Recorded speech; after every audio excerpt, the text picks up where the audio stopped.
qualificative pour les JO de Tokyo.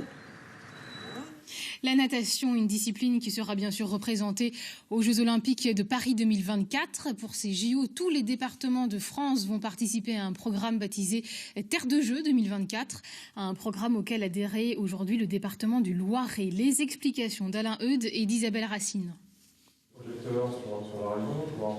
Le site choisi est prestigieux, celui d'une halle du XVIIe siècle, l'un des atouts majeurs du château de Chamerolles, propriété du conseil départemental du Loiret. Une collectivité qui se veut le moteur des candidatures du Loiret au label Terre de Jeux 2024. Ce label, décerné par le comité d'organisation des JO de Paris, rassemblera tous ceux qui rejoindront en province les partenaires de l'Olympiade et pourront bénéficier de ses retombées.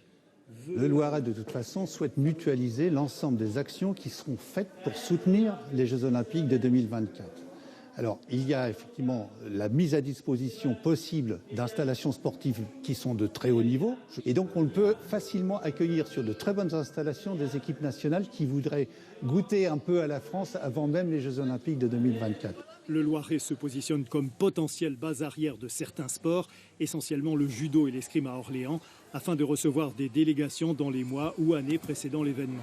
Le département aidera aussi tous les clubs, villes, associations à remplir leur dossier de candidature au label Terre de Jeux, car chacun, même à des niveaux de structure modestes, pourra s'intégrer à cette démarche.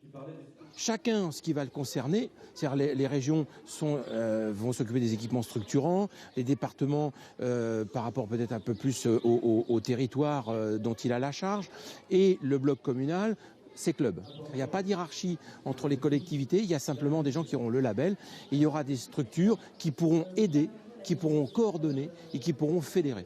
Des initiatives similaires se développeront dans tous les départements du Centre-Val de Loire. Elles seront particulièrement développées autour d'infrastructures comme la piscine olympique de Chartres, le centre de tir sportif de Châteauroux ou le parc équestre de la Motte-Beuvron. Les dossiers de candidature au label Terre de Jeux seront examinés dès la fin de l'été et les premières labellisations seront dévoilées en octobre prochain.